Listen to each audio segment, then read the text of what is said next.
Welcome. Bienvenidos, bienvenidas. Willkommen. Ahla wa sahla to breakfast together. Hello, another Sunday morning here. How everyone is doing? Yeah. Wow.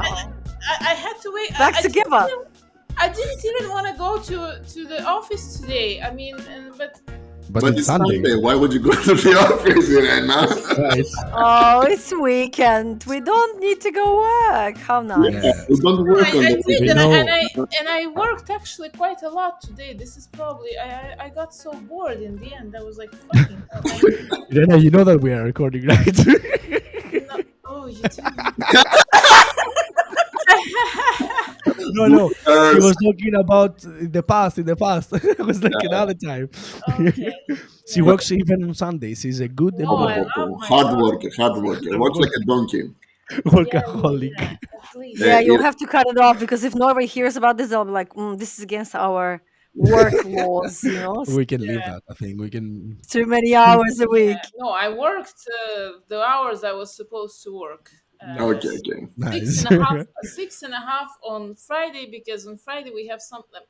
This is my tradition. We have something called workout in the working time. So it's 1 hour per week, and like you define the workout, like Uh-huh. you know. So Okay. so I just go earlier, and I do it every Friday. Irena sounds like being like semi-drunk. Like how I Yeah. don't do it. I like this voice of the Sunday morning. My own workout. And the worst thing is that I told my colleagues that you can do it, so now they also do it. Oh, no. It's spreading. Yeah, no, but it's like it's quite common here. Many companies have that, but usually people work out. But I mean, Uh-huh.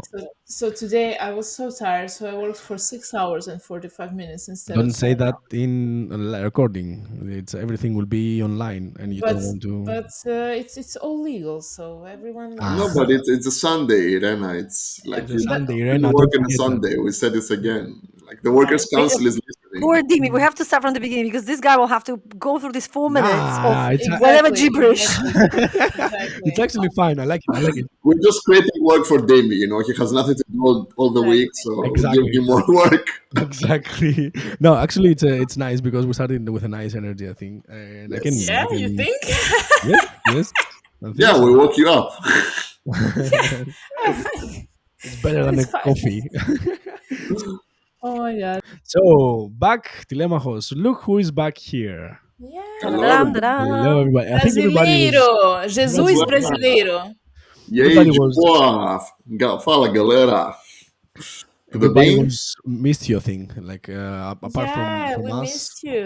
also Telemachos, the how listeners. was I miss Brazil you guys. in 2 words? Oh, it's I told you need to like make a podcast just about how Brazil was. Separate podcast. Maybe we will. Well, maybe we will. Okay, so Brazil. Wait, how many words is that? Anyway, don't know. Love at first sight, Yeah. Amazing. I would say, and But amazing. Yes. what would you say to people that are concerned about the safety in Brazil? Don't be stupid. I don't know if we can say this in a podcast or we have to beep it, but Beep. beep, don't be beep. Yeah. This is ambiguous. It makes it worse somehow. I mean, Yeah. just like I don't know, like follow like the rules. Let's say that people tell you, and they will repeat them to you 100 times. Like and use common sense. Look around you. Don't walk absorbed in your phone and. Let's say if you see somebody creepy coming up from a dark alley at night and you're alone, maybe don't go there. Like, I don't know what to tell you. It's stuff But that this is like the same do as in anywhere. Europe. Sorry? This is the same as in Europe. I mean, yeah. I mean, in Europe, probably even if you walk into the creepy dark alley, nothing will happen. I think that's the only difference. I still wouldn't go, but But I think that's it. It's kind of like, follow the rules that the people tell you, like take Ubers, not random taxis. Like ask people, okay, I want to go there. Is it safe? Is it not safe? And kind of look around you. If you see people just chilling around with their phones in their hands, probably it's safe to take your phone out. Hmm. don't have like maybe have a secondary phone in case it gets stolen. Like, Did you get robbed? I mean, I was ready to get robbed. Like, honestly, I was. I'm a bit like I hate planning, but I like preparing for some things like that. So I basically was okay. Assuming I get robbed of everything I have on me at that moment, I need to be able to keep traveling. So I was prepared for that. I had like physical Okay. copies of tickets, everything. Like I had like two credit cards, I had like two phones, a bunch of stuff like that. Nothing ever happened. I never even got into like a slightly dangerous situation. I think you had some protection from above. Yeah, yeah, that is taking care of me. Also has to Exactly. we have to say that Lemache, before you went to Brazil, we did like 3 or 4 sessions of Krav Maga together. Yes, So you were also like ready I was to. ready. Although Yeah, they do Brazilian Jiu-Jitsu there, so yeah.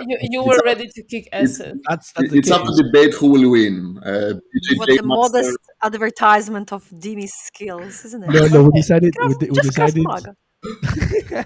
we decided to go Krav Maga because Jiu-Jitsu everybody knows how to defend. So we said like Krav Maga is better. Surprise them. Yeah, surprise I them. didn't know it. No, it's like the robbers. They tell you like, surprise me. What are your Surprise them. skills? But okay, like also like really short. If you could summarize, what did you like about Brazil? I like the people the Hmm. most. Yeah, I I also love say that as well. the people, the energy of like the carnival as well. It's amazing. It's I think it's like a very unique thing in the world. It's like a bit. I mean, as a concept, it's not like, of course, super different than any other places, but it's kind of like the energy of it. So I think it's like, yeah, the people, how open they are, like the energy, Hmm. the language as well. It's Yeah, of course. people only speak Portuguese there mostly, so it's kind of you get immersed in that. Nice. But Whether yeah, you want it or not, whether you speak Portuguese or not, you get immersed yes, in that. yes, and you learn it. It's like it's an infectious language like Spanish. You learn it accidentally.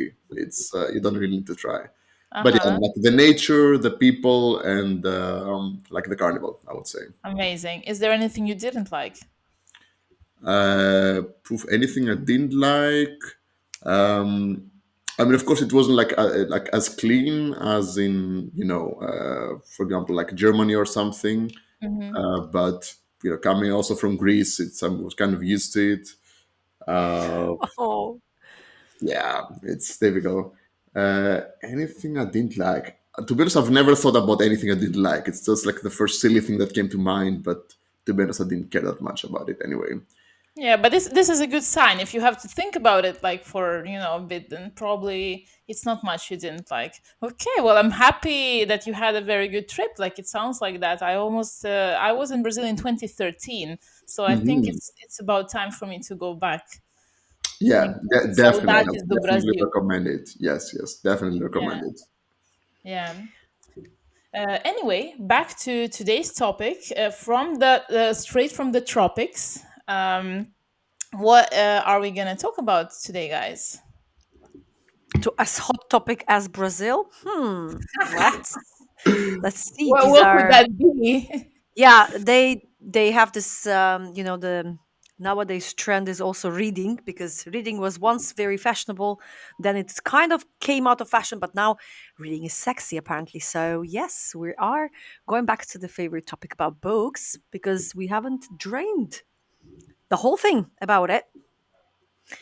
So yeah, um, I remember we were chatting about books, but also um, the interesting thing is because yes, we speak so many different languages, and reading in all those languages. I don't know. Is it possible? Do you prefer in language? We did talk about this before, but I don't think we've developed the topic on reading in your mother tongue Hmm. We did and not. what can be the benefits of that, and maybe are there any tips about language learning for the mother tongue? And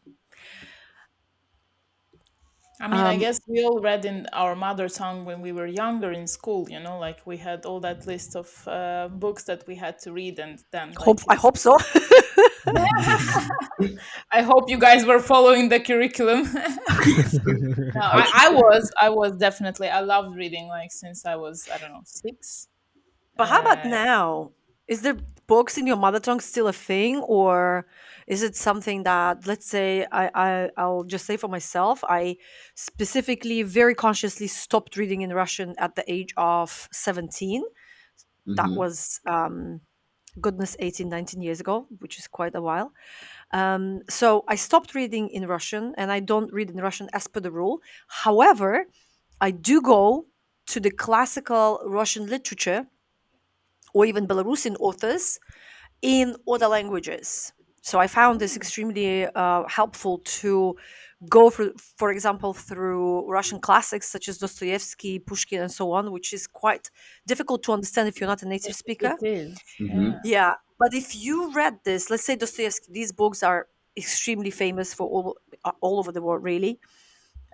And reading those books in other languages, I found it pretty interesting, and I actually used it even as a sort of a tool for conversation. I was practicing Spanish with Alex, and hi to Alex. And Alex is into Russian literature. He reads a lot of Russian authors, and we were reading like short, not only short, like he was reading some super long books, but we were reading some short stories by Turgenev, for example, and we're discussing that. And I found this extremely interesting because it's kind of something but guys, I don't know if you noticed this, but reading in your mother tongue when you're a kid and reading that same book now, I Mm. felt completely different. The Yeah, the yeah, um, the things you take Yeah, on you, are you completely probably different. didn't make that much sense out of it earlier, or I mean, at least, I think we yeah. just notice completely different things, like 100%. yeah. And also, I guess like because the words, and I think that's something very tied to the language of that you're reading the book in. Yeah, Every word has kind of like is loaded. You know, for example, if a good example is like if someone is like using a swear word, the yeah. specific swear word is loaded with some context, like it will hurt the other person because of that, for example. And this is, I think, something that, as you go through life, you kind of get more of like this, like loaded words. Whereas, if you're a kid, you might not, have, it might not mean so much to you. Yeah. And actually, I wanted to ask about that because, like, how do you feel about book translations? Because I think it's kind of easier if it's the same language branch. Like, for example, I guess Dostoevsky in Polish is not very different, like, as like I don't know, the You atmosphere would be from. surprised, actually. I feel Okay. like some grammatical structures and Polish and Russian are in that sense super different because Hmm. in Russian we just use a plural version for all the words to express formality, but in Polish you have to add extra words such as pan, pani if you want to talk to bigger group of a formal Mm, individuals that you don't know, and that adds an extra layer of formality, which I feel like may not be necessarily that level. So I'm not really sure because I haven't read Dostoevsky in Polish actually. So I don't know. I feel like it's there are other things rather than the group. But yeah, I mean, should be easier. But I just got into Polish Russian translation recently, and I am I'm just surprised how similar and different at the same time those languages are. Uh, mhm, mhm. But does it also affect, like, for you, like the feeling you get from the book? That's what I mean. yes, Like, exactly. That's my point. That uh-huh. it has a different. I also feel like books, especially Dostoevsky, for example, books are um, it's a national mood. Do you know what I mean? So by Yeah. translating it and serving it in another language, just like us answering your question about translation, it may not um, properly serve you that national mood that the book is actually serving in a native language. I Mhm, think this is also mhm. why some people learn languages so passionately because they say, I need to read Nietzsche in German or something, like they're Yeah, so yeah. adamant. Did you Okay, have very interesting. Talking about that, about the books in our native languages, what about the like top books in our countries? Like all our countries surely have, or the countries of residence maybe, surely have rich literature. Do you guys want to share some? I mean, except the classical Greek authors that we all know about, of course. So no cheating there. Anything else that's But that was interesting? the part of like cheating, right? Like we would like to discuss about Homer or about like other philosophers.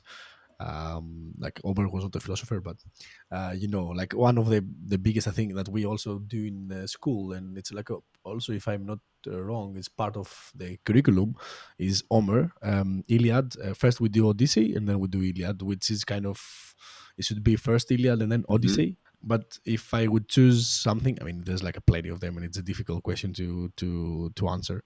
I would be there because I really like this story.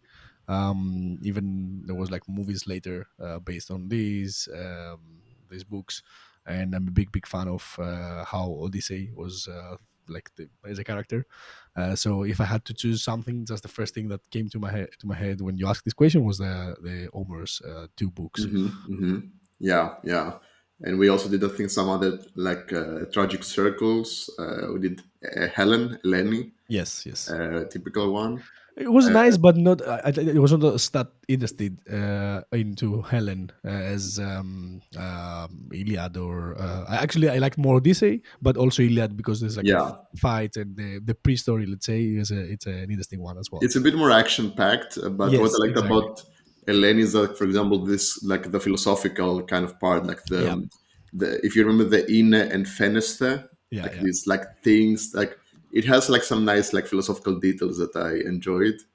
But from modern literature, I remember we did Iphonissa to Yeah, Papadiamadi, which also became it's like a way to traumatize an entire generation of kids. It's like a very depressing book from the 1900s.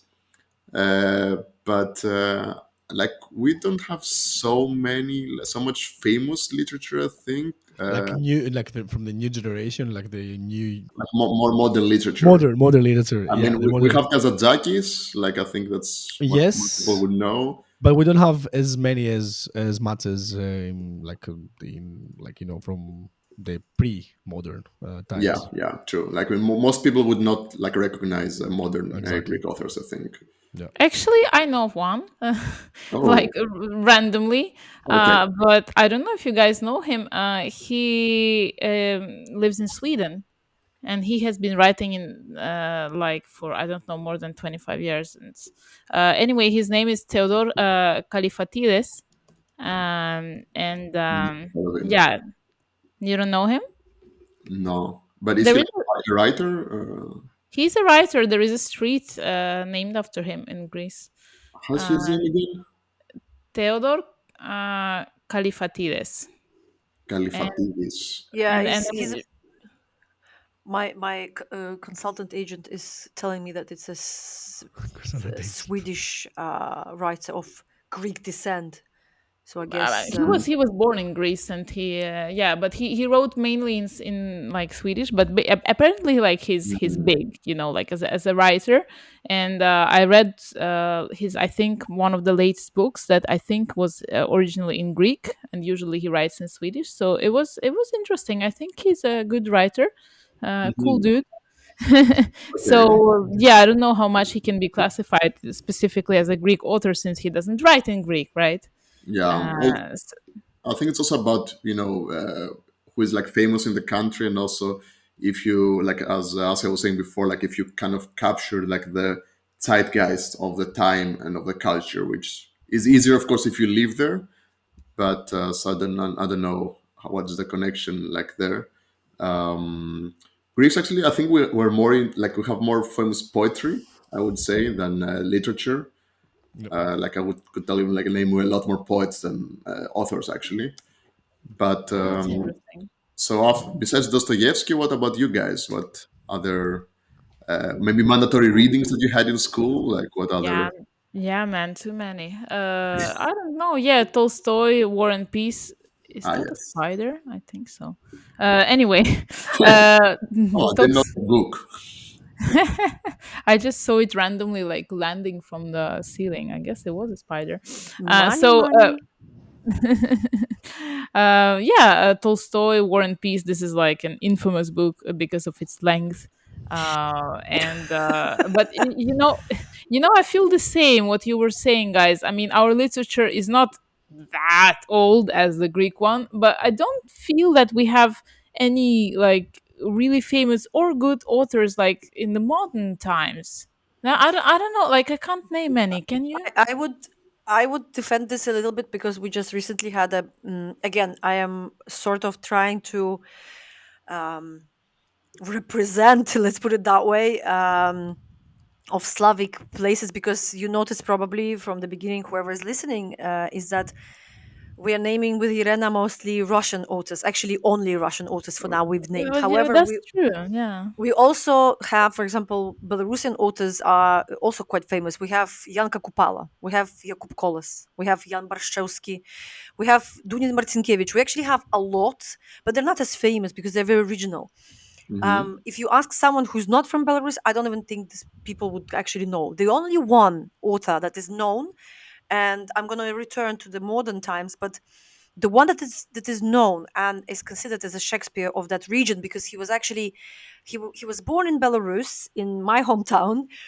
He died Oh, in Istanbul. He's considered a Polish author, but he was wow. actually studying in Vilnius in Lithuania. And his name is obviously Adam Mickiewicz, and this is like a I bet he's icon very for the famous. whole entire region. Now, He is if we very are, famous. yeah, he's like an icon. It's again Right? our Shakespeare. When I Yeah. try to explain to foreigners, I'm like, okay, this is the level, right? This is the level we're talking about. Uh-huh. But modern, I think, and I'm gonna be like representing the Polish side here because that's what I know for now.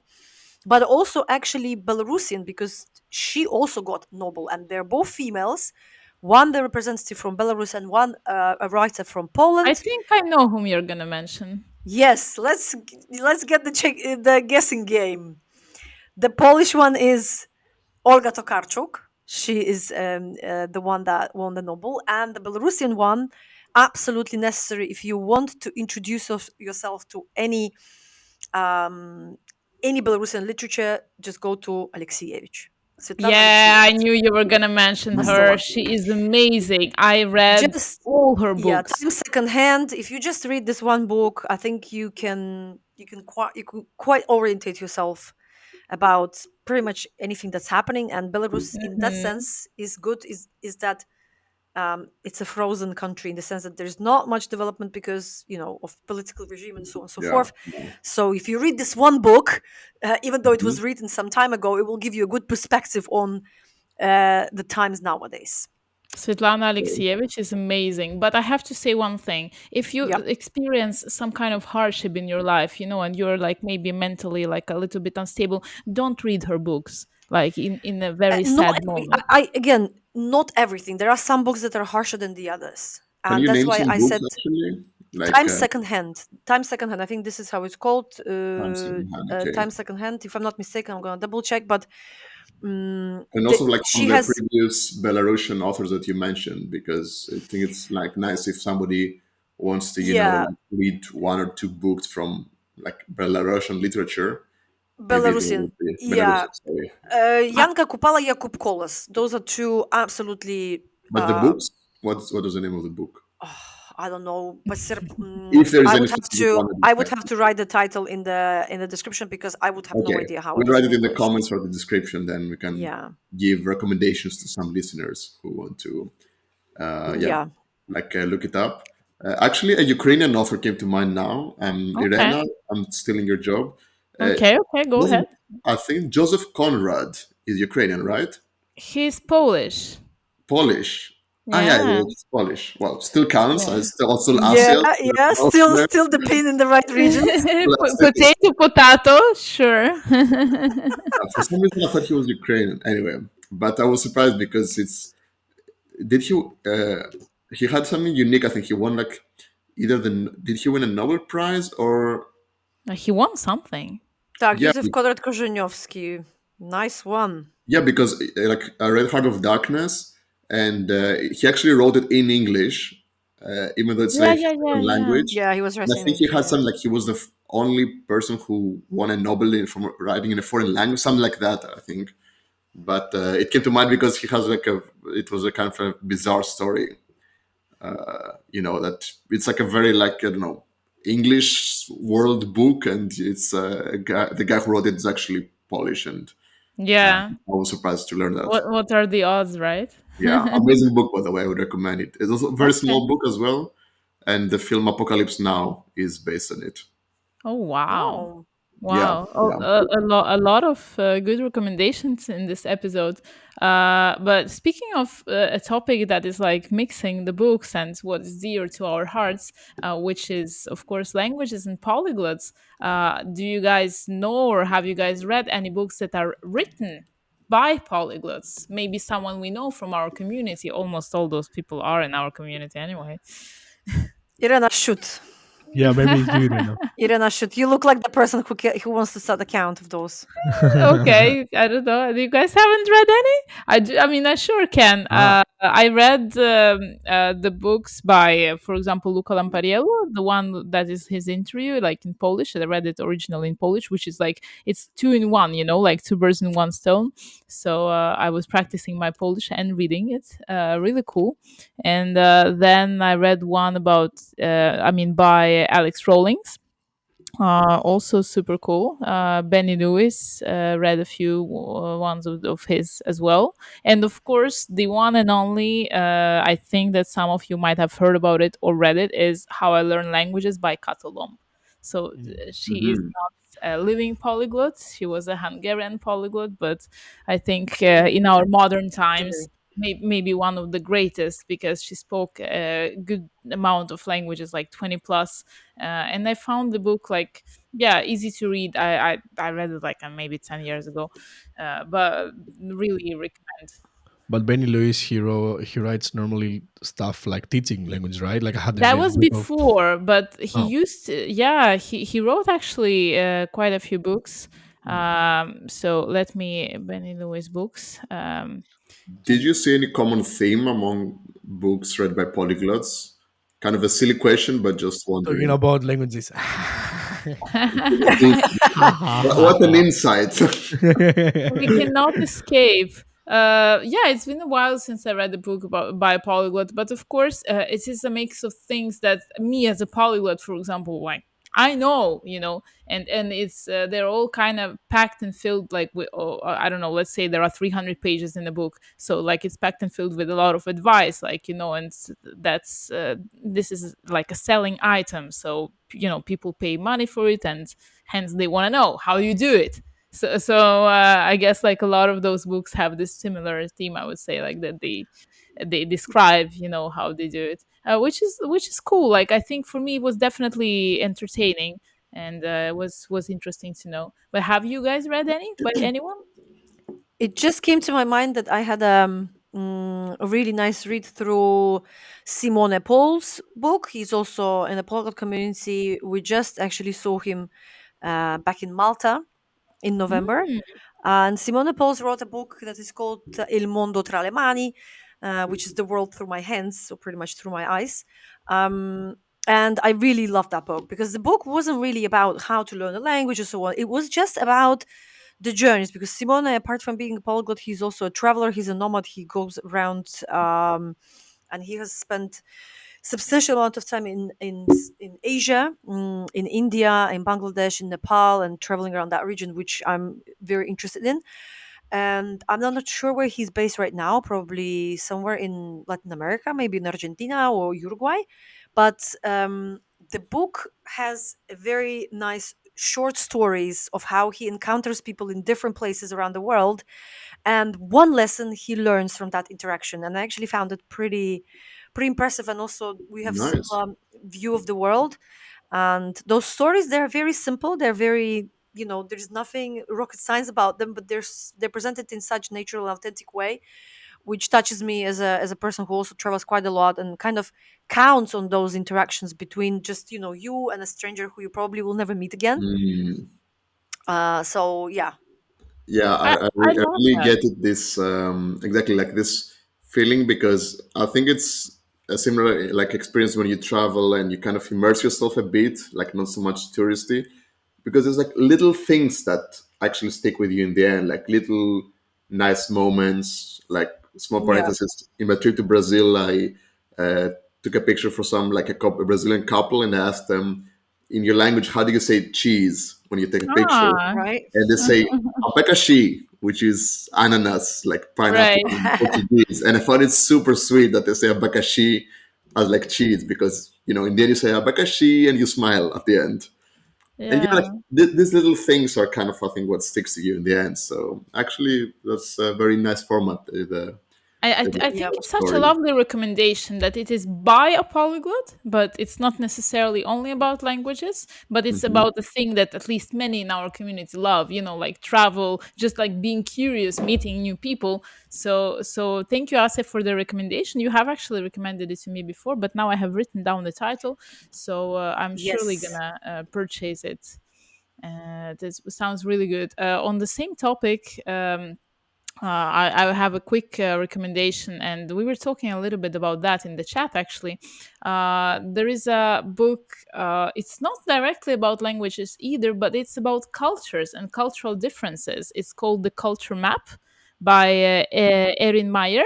And it is about basically working culture mainly, but I found it very relevant, like for anyone who lives abroad, like in general, and has ever come across any different culture of your own. So the author, she mentions a lot of anecdotes, and she mentions a lot of, like, let's say, how can a conflict at work occur, like when people misunderstand each other. And there are some cultures that where it's normal to be late.